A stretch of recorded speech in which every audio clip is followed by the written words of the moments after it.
Hey guys, Archie Luxury channel, and today I got a special treat for you. A state of the collection. The state of the collection. And I wanted to do this. I wanted to put this together because I've had so much in and out. I've had so many watches I've sold off, and people are confused. What do I own? What do I don't own? So, without further ado, let's talk about my state of the collection, fuckers. Let's go. Okay guys, let's jump straight in. State of the collection. Let's start way at the top, and it can get no better than my flagship piece, my piece of horology.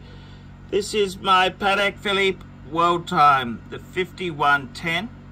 I've just had it overhauled in Hong Kong, and I absolutely love this piece to death. This piece here is absolutely stunning. I gotta tell you, I am so in love with it. At one stage I was thinking about maybe selling it, maybe passing it on, but I gotta tell you, I adore it to death. And this piece is, it explains to every fucking other YouTuber out there that I know my fucking shit, and you may hate my guts, but I know horology. So there is no way in the world I could sell this piece. And I gotta be honest with you, it is just superb. Just the way it was, just an absolute cracker. It's got my favorite Patek movement, the automatic 240, which is, I think, one of the nicest movements. It's the same movement in the 394, well, same basic movement as the 3940 perpetual calendar. It's Patek's automatic movement, featuring that gorgeous micro rotor.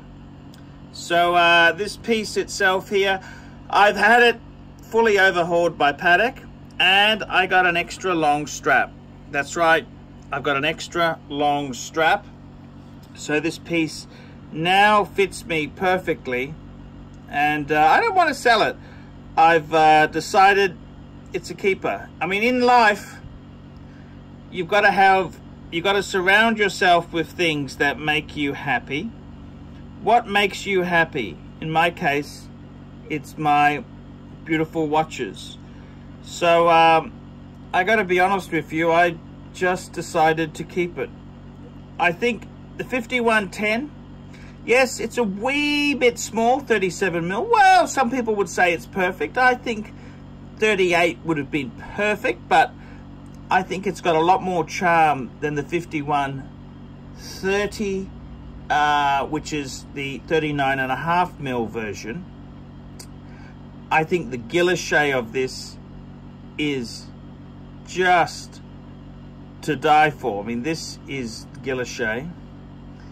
And if you look at the hands, I love these hands. Are reminiscent of the Patek World Times in the from the 60s.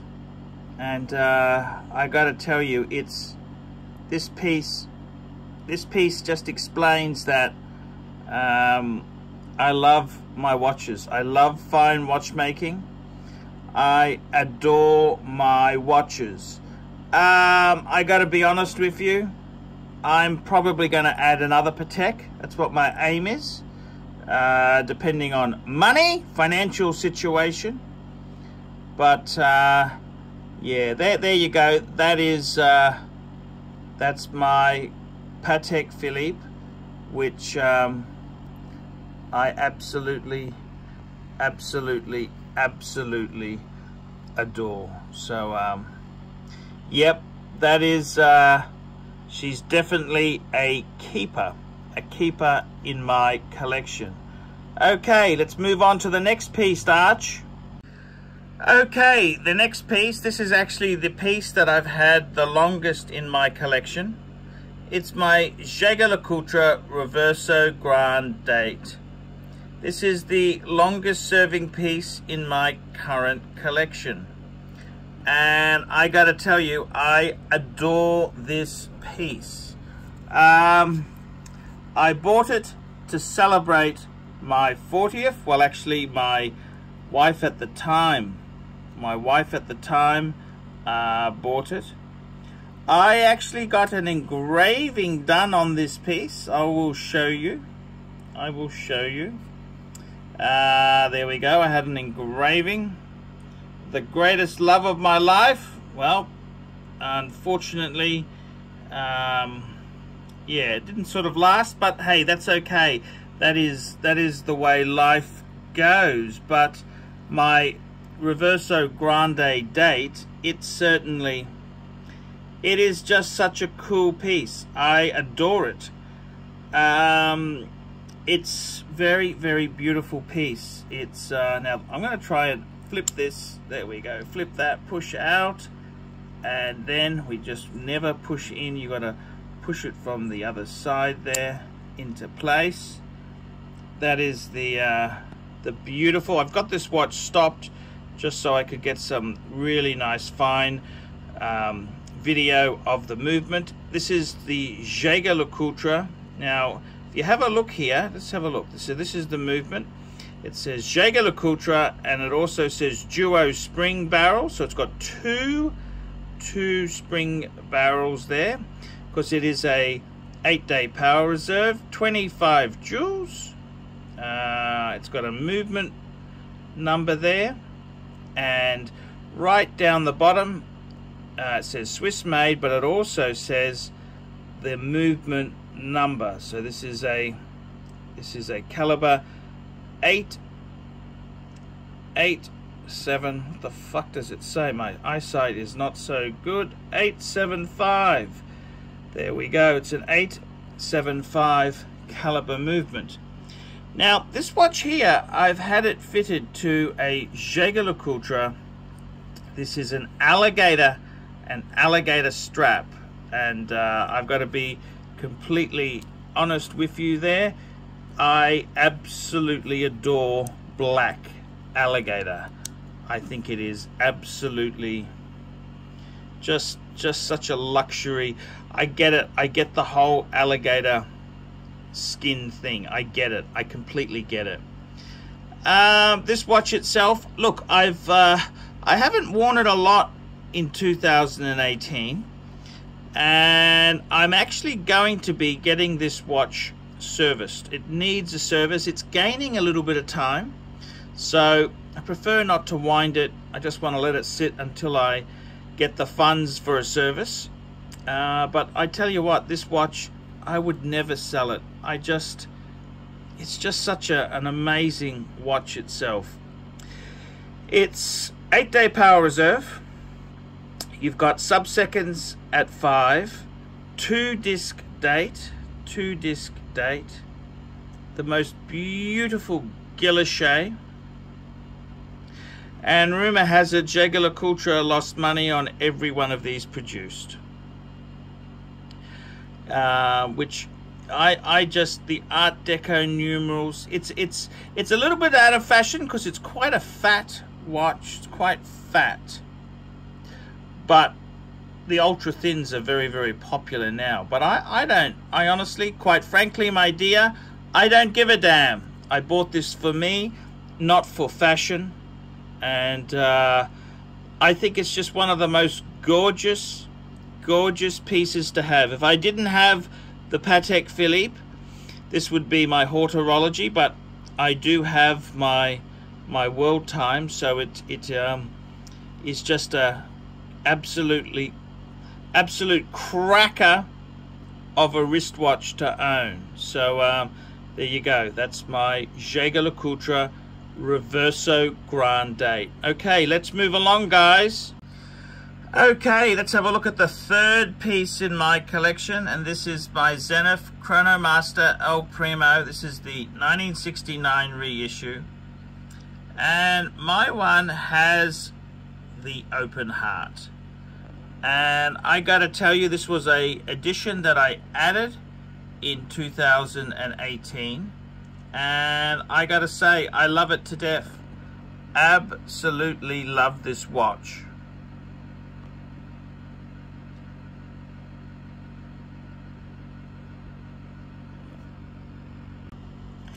I gotta tell you, this watch here has really grown on me. I simply adore it. I love the tri-color subdials. You've got the really rich blue, you've got the gray, and instead of having the red third subdial, we've got this beautiful exposed movement. The Zenith El Primo. Now this piece here is 42 mils. So it is a little bit bigger than the original, which was 38 mils. But I'm kind of a bigger guy, and I really do love this piece. I love the red accents. That chronograph secondhand with the Zenith star on it is just to die for. It's a well-made piece. This is quality. It's amazing bang per buck. It's one of the world's first automatic chronographs.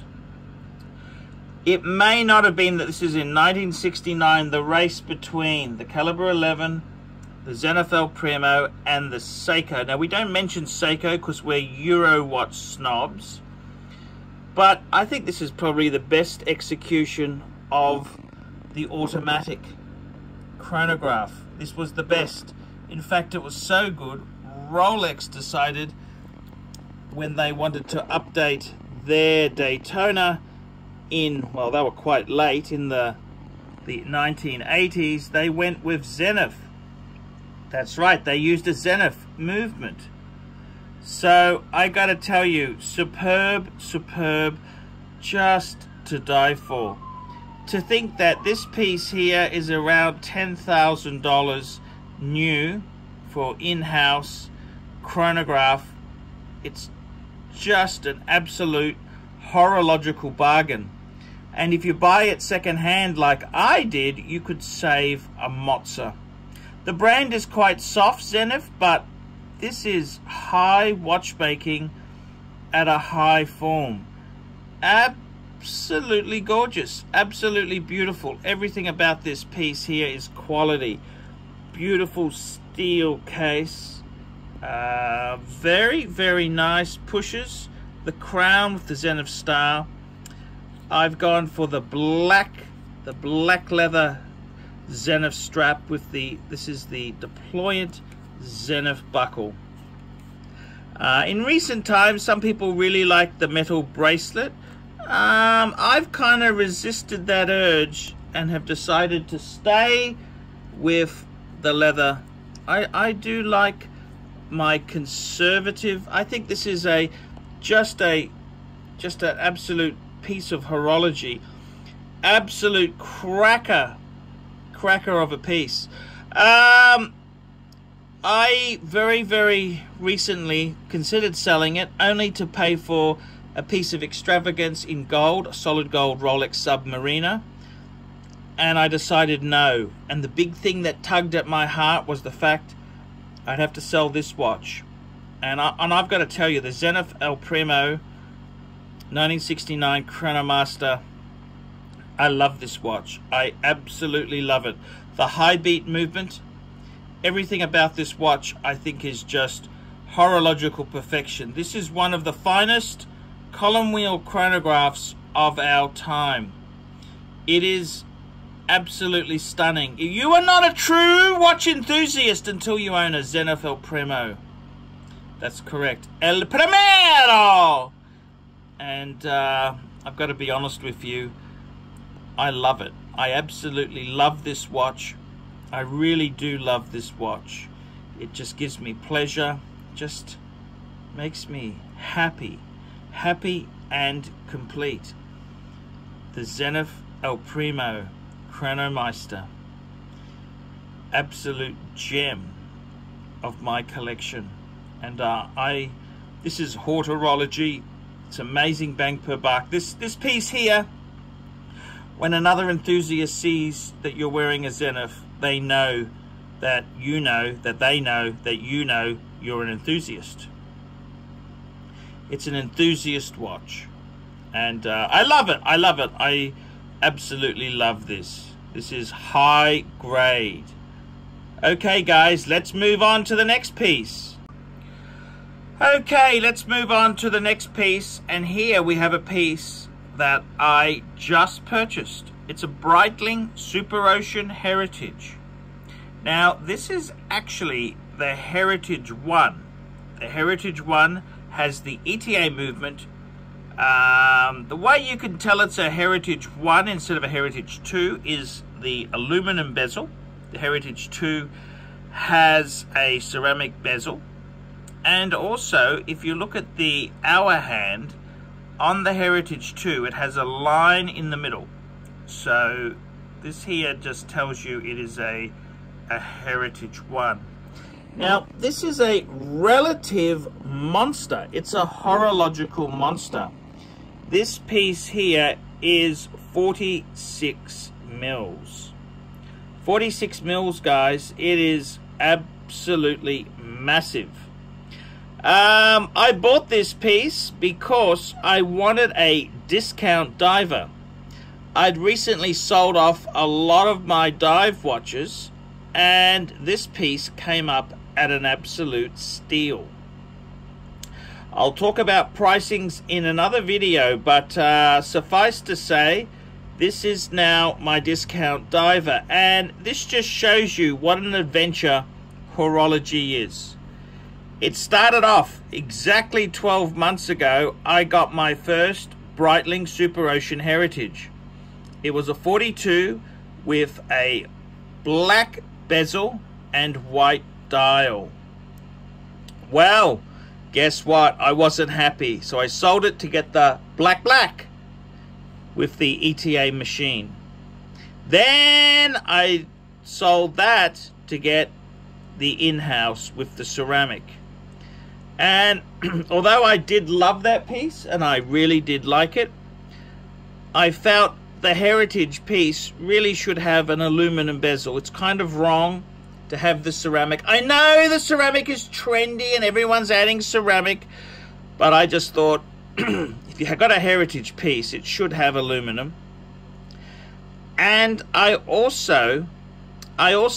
to be honest with you, I think the 46 mil is the perfect size. Yes, it's monstrous. Yes, it is. But that's exactly what Breitling is. Breitling is an over-the-top brand.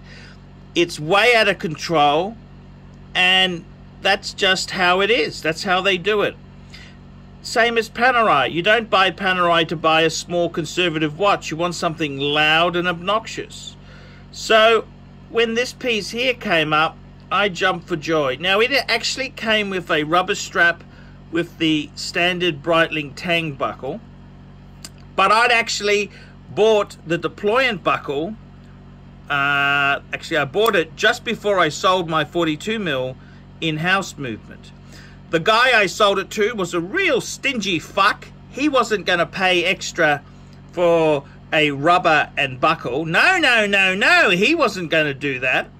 So I thought, fuck yeah, I'm not going to include it. I kept it. And even though this watch here is the 46 mil, the buckle is the same. All I had to do was replace the rubber. I went to the Breitling flagship boutique in Sydney, and it was 80 Australian dollars for new rubber. A new rubber. Rubbers have never cost so little as on the Breitling. So I very quickly got new rubber, and I gotta tell you, this is my discount diver.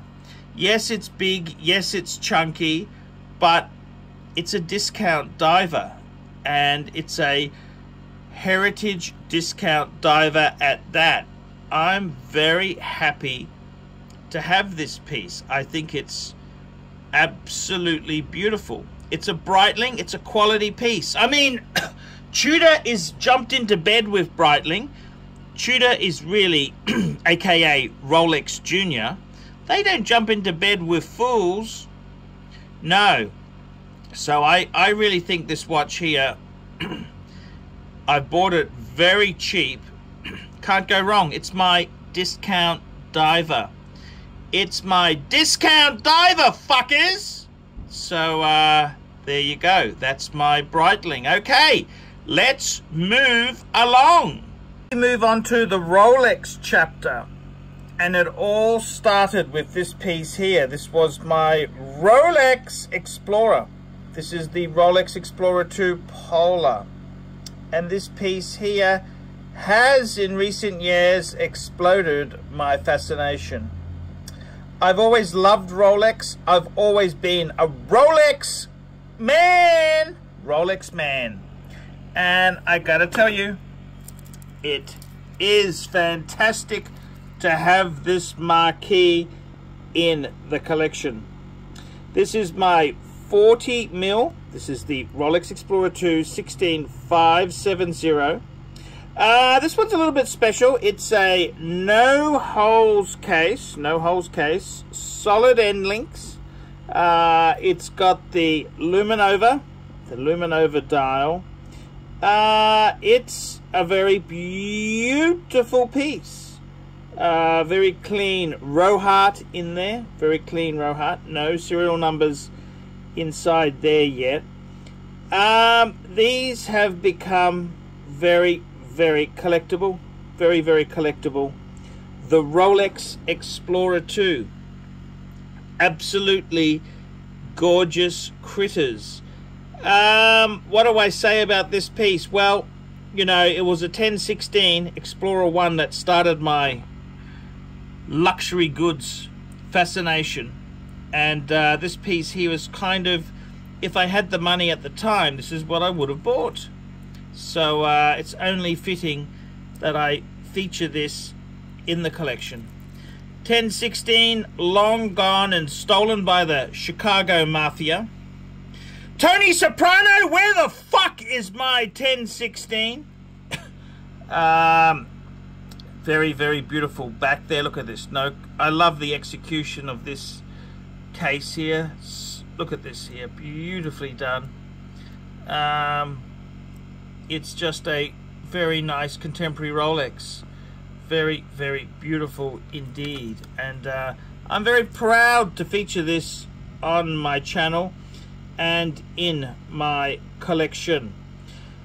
This is the Rolex that is was considered a bit, you know, it was sort of it wasn't so popular, but it's starting to increase. The 40 mil is no longer made. They've gone to 42, but I like this watch. I love this watch, and it's easy to see why, with its beautiful white, just ever-present white dial, small crown, just so gorgeous. And I do love the new 42, but I got to be honest with you, I've been offered, people have offered to buy this many times, but I will not pass up my Rolex Explorer 2. This is the watch that means so much to me. It meant so much to me. Very important piece. Rolex Explorer 2, the 16570.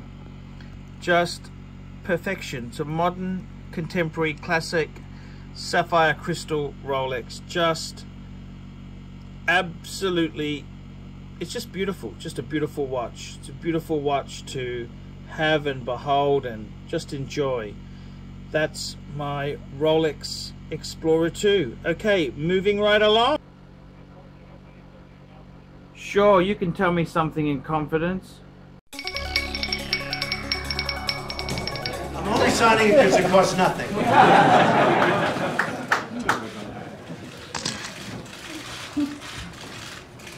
So this is the congratulations to everybody.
taking the train into the city. This is where I'm staying. So this is St. James Station, so off we go. Off we go. Off the train. Here we go.